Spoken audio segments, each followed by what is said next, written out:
Hello students, आज video में हम नर्वस सिस्टम के बारे में स्टडी करेंगे।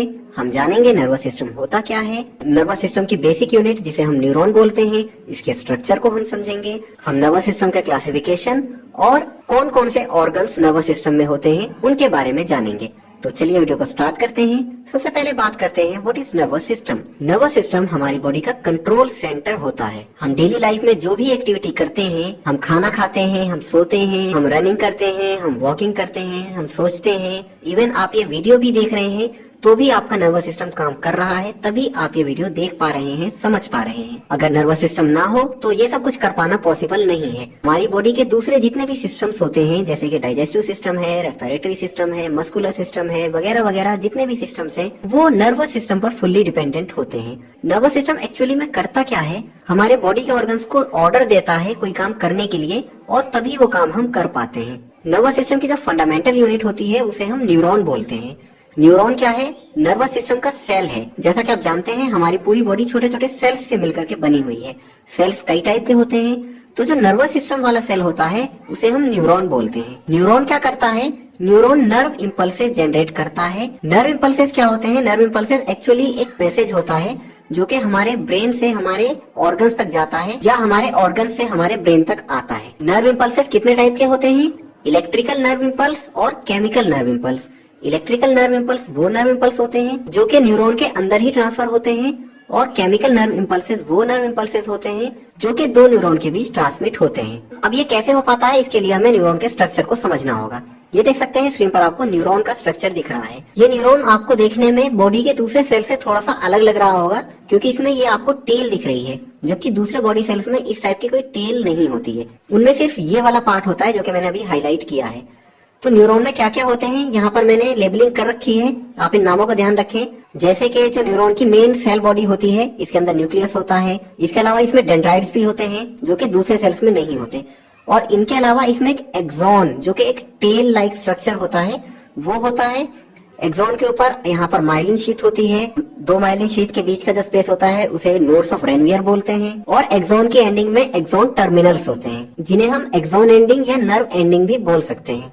अब होता क्या है, जैसे कि कोई मैसेज हमें हमारे ब्रेन तक पहुंचाना हो, फॉर एग्जाम्पल आप इस पिक्चर में देख रहे हैं, इस बच्चे के सामने ये पेंसिल रखी हुई है, इसे पेंसिल को उठाना है। तो अब क्या होगा, इस बच्चे का जो ब्रेन है वो इसके हैंड को ऑर्डर देगा, मतलब नर्व इम्पल्सेस को जनरेट करेगा और वो ऑर्डर ब्रेन से ट्रांसफर होता हुआ उसके फिंगर्स तक पहुंचेगा, हाथों की, और उसके हाथों की जो फिंगर्स हैं वो आगे बढ़ करके उस पेंसिल को पिक कर लेंगी, उठा लेंगी और ये काम पूरा हो जाएगा। सबसे पहले ब्रेन से मैसेज आया डेंड्राइट्स के थ्रू, डेंड्राइट्स के थ्रू वो एक्सॉन में होता हुआ एक्सॉन टर्मिनल तक आया है और एक्सॉन टर्मिनल से दूसरे न्यूरॉन में ट्रांसफर हो गया और दूसरे से तीसरे न्यूरॉन में, तीसरे न्यूरॉन से चौथे न्यूरॉन में, और इस तरह से पूरा मैसेज ट्रांसफर होता गया। इसके अलावा एक बात और ध्यान रखनी है आपको, दो न्यूरॉन्स के बीच का जो गैप आपको दिख रहा है उसे हम सिनेप्स या कुछ लोग साइनेप्स भी बोल देते हैं। साइनेप्स में क्या होता है, केमिकल नर्व इम्पल्सेस ट्रांसमिट होती हैं, जबकि जो इलेक्ट्रिकल नर्व इम्पल्स है वो हमारे न्यूरॉन के अंदर ट्रांसमिट होता है। तो समझ आ रहा है आपको sequence? With in the neuron electrical nerve impulse होगा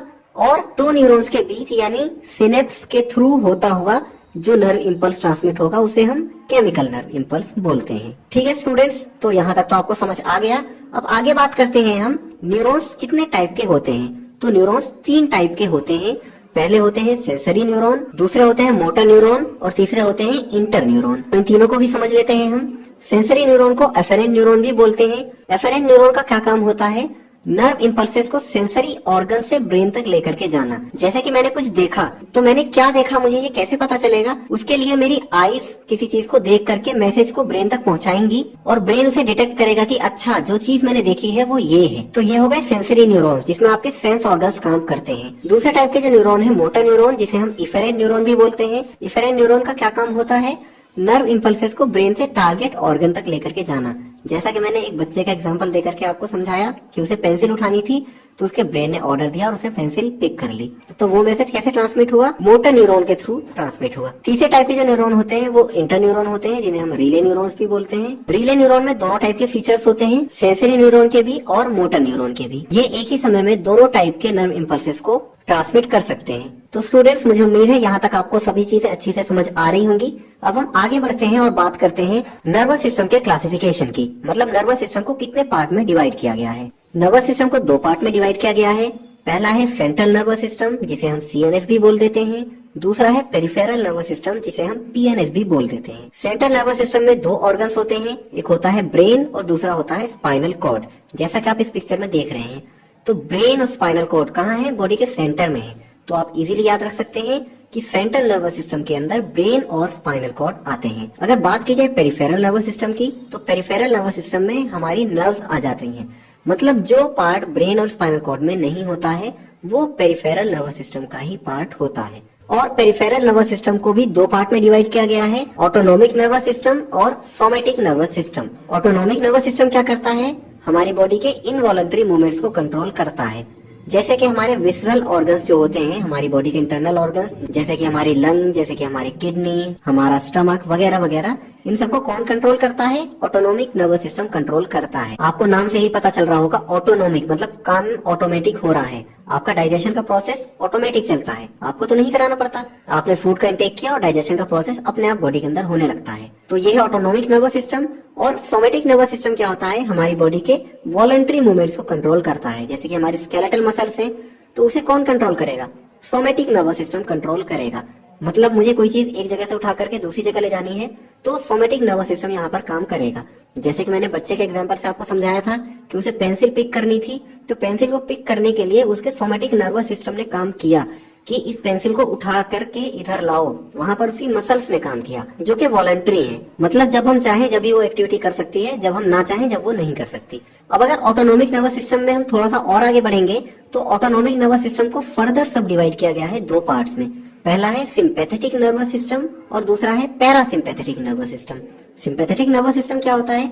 सिंपैथेटिक नर्वस सिस्टम हमारी बॉडी के अंदर जो सडन स्ट्रेस होता है उसको कंट्रोल करता है। जैसे कि मान लेते हैं आप कहीं गली में जा रहे हैं और आपके ऊपर अचानक ही कोई कुत्ता देखकर आपको भौंकने लगे, तो आप एकदम से डर जाएंगे और वहां से भागने लगेंगे खुद को बचाने के लिए कि कहीं ये मुझे काट न ले। तो यहाँ पर किसने काम किया? सिंपैथेटिक नर्वस सिस्टम ने काम किया। तो सिंपैथेटिक नर्वस सिस्टम ने बोला चलो बचो इससे, अगर बचोगे नहीं तो ये काट लेगा। यहाँ पर याद रखने वाली एक इंपॉर्टेंट बात मैं आपको बता दूं, सिंपैथेटिक नर्वस सिस्टम में किस टाइप के रेस्पॉन्सेस होते हैं?